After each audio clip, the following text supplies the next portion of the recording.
Tight squeeze. All right. Hi, welcome to Life in a Bottle, Season 1, Episode...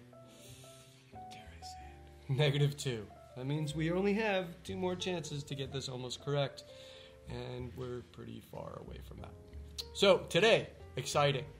Not 1 wine, not 2 wines, but 3 wines, 1 producer, 1 varietal, 1 big country, 1 small area.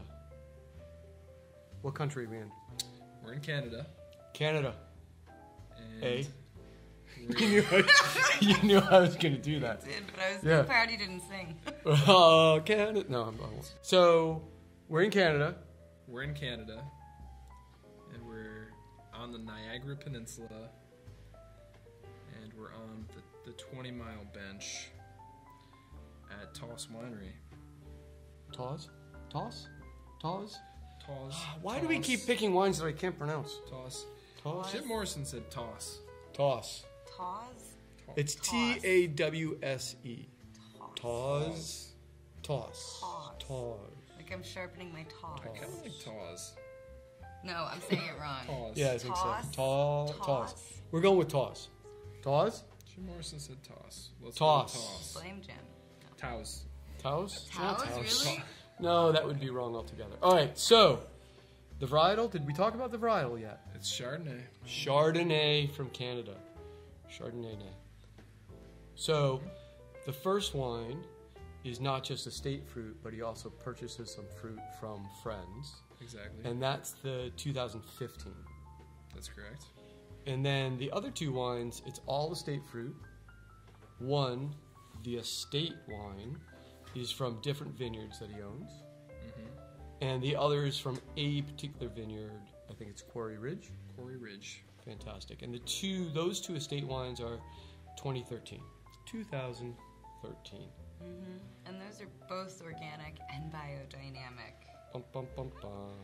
It's also worth saying that this winery makes a lot of different wines. Mm. There are a handful of wines, but they're really Chardonnay specialists and very much with a Chablis approach. So if we look at the lineup of wines we have today, it's almost like, we have Petit Chablis level, Chablis, and more of Premier Cru, Grand Cru kind of level. So I don't know. We'll see. We'll figure out. See. That's see. you've now set. That's you've set a high bar. That's a higher. That is a high-ass bar that you just set. See.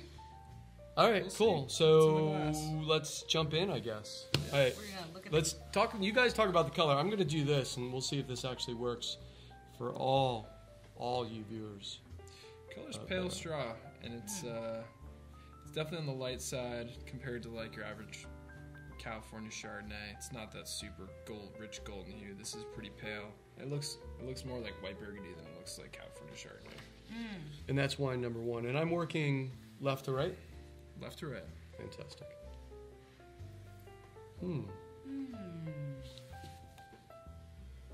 It's very like a pleasant, I'd say understated kind of nose. Just very like delicate. Mm-hmm. This is proper.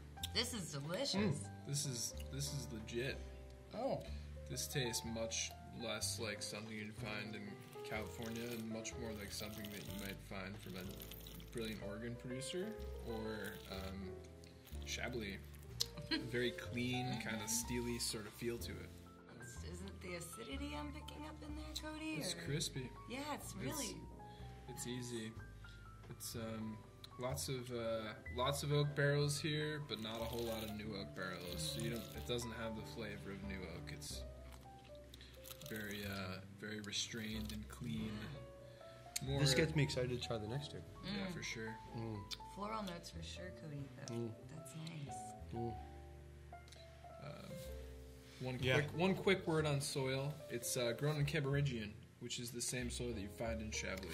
So it's fossilized limestone. For those of you farming nerds like myself out there, they brag on the diatomaceous earth content of the soil, which is just genius. If you have it already existing in your soil's that much healthier. We're on to the 13 Estate Chardonnay. Completely and different. This is it's just a touch shade darker in color, a little darker kind of pale straw. So this is very different flavor. It's more like almost sea salt kind of flavors, a little bit of caramel. I get a hint of leather. It's just sort of more secondary, developing kind of character to it. And Yeah, that's why I asked about the barrel. There's a richness to it that Yep. wasn't in the first one. So Yeah, this does remind me more of Chablis than the first. if anything, I'd say this. Number one tastes more like Petit Chablis to me, and this tastes more like aged village level, maybe Premier Cru. I'm not going so far to say Premier Cru, but this just tastes definitely like a little bit more age to it, Nice. more developed. It's What are you beautiful. thinking? it's just I'm just thinking there's more wheat to it too. Yeah, But the alcohol says the alcohol's the same. So says says It says who? doesn't have that crisp acidity. Like there's still some acidity, but it definitely feels more mellowed, more rounded. Mm-hmm. less- Yeah, that's that richness. So maybe Yeah. that might be the couple extra years that the acid's sort of receding a little bit and letting some of that sort of rich core come through. This makes me more excited for the third one. the more I taste it, it's beginning to age, but it's. I thought maybe we were at the very peak, but I think it's in a good spot right now, and I think it's probably got another couple more years of very pleasant drinking. So I'm going to the third one because I'm Alright. impatient. Wine 3, the single vineyard. Wow, it's like a whole other creature. Again. But more in line with two than one. But it has some of those floral notes, I feel like, that I was pulling. At least I Kind of was- like a nice combo. Yeah. the two. Yeah, exactly.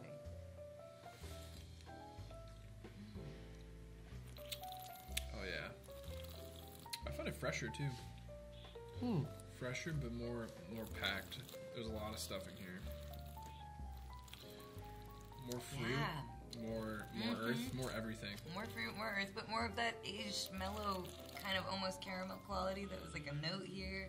Seems to really form like a pretty good, solid, I don't know what the word is. Something sustaining longer than a note. Yeah. It's a nice taste. I'm just saying, this is, to me, I know it's a Chablis model they got going on here, but this is more reminiscent of like proper white Burgundy from like Chassagne-Marche or Pliny. This has richness to it. Oh yeah. It's And not complexity. it's not racy like tart acidic. Right. It's got richness and generosity. It's flinty. You're using some big comparisons there, buddy. I think it's pretty good. I think me this is too. really Me good. too. I like the word. So I went back to number one after three. One is still tasting wonderful, but the complexity isn't there that number three has. It's hard to compare. Right. But this is a little bit more easygoing, user-friendly, pour and drink type of thing. This one you could sit and ponder for a while. Yeah. For sure. Going back to number two.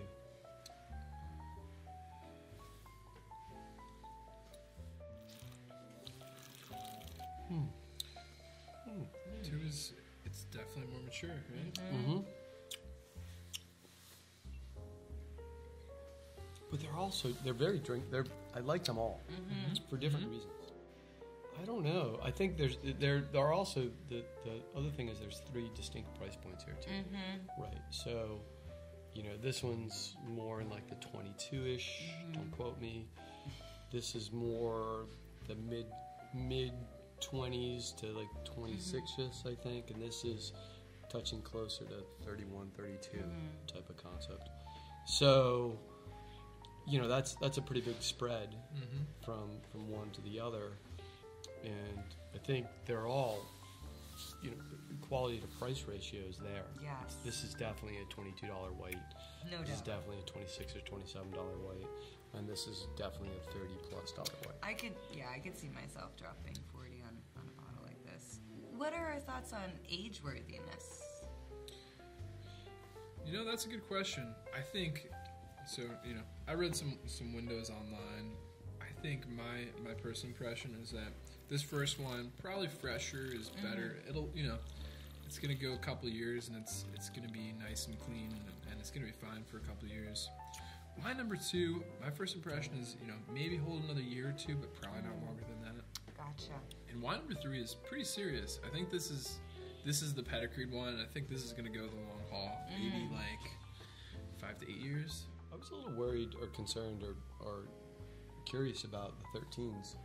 You know, where they'd be. Seems and I was old. like, yeah, Seems old. it does, but they're not drinking that way. You know, 6 years old. there was Yeah.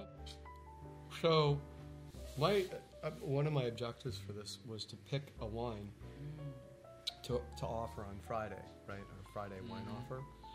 But I'm having difficulty choosing one because they're all different price points. Maybe a terroir mix pack. Oh, that's what I was thinking. That sounds so yummy. Mix 6 type of thing to get the deep discount, 2, 2, and 2. something like that. I feel like you don't really get the full experience unless you're getting to try what they have to offer. Right. It's pretty stunning. Well, I think maybe I'll set it up that it's, you know, buy 6, save X percent. Nice. And you can mix the Mix 6 that your- you want. mix your Yep, six. do Nice. whatever you want and go from there. Of course, I've now complicated my life. considerably, exponentially, yeah. Trying to figure out Why you- prices, price breaks, and how to set that up on the online on the If I had to website. pick one, I'd probably go with number 2 because to me it does have sort of the best of both worlds. It's got a little of the complexity from the older vintage and the aging time, but it's also got some of the bright acidity from the younger vintage and those floral notes. But then I'm also in love with this. Right. I wouldn't be mad if somebody brought me a case of that. See, I think I would choose number 3 for complexity and flavor, aroma, everything. It's ticking all the boxes. It makes me want to think. Makes me ponder existence and things like that. So good. But this I would be totally stoked to have 2 other couples over, and this is the white that you just sit around as a yeah. cocktail white, and people would love it. And it's a great price point, and you don't really have to think too hard about it. And no one can dislike this whatsoever. No, it's crying out for food pairing, but it's also delicious on its own. Yeah. It's definitely a good fish wine. For sure. Mm. Where this one could probably stand up to even like the other white meat. Yeah, for sure. Yeah. Oh my gosh, this could. What can't this pair with? That smells Blind so tasting. good. This is white Burgundy. Yeah. Yep. For It's sure. So Yep. interesting. I hear that. No. All right, so where I thought we were going to pick one wine, I think we've actually picked 3 wines, and I'll have to figure out how to do that. So Friday's offer is going to be 3 wines and not 1. Thanks to Toz for Yeah. hooking up the conundrum. Toss. Toss. Thanks. Toss. Thank you, Toss. Next one we do is just going to be called Smith or something, just so I can pronounce it Something correctly. easy. Something easy. All right, cool. So now I get to shoot 3 rotating bottle shots too. Ooh. It's another thing I get to do.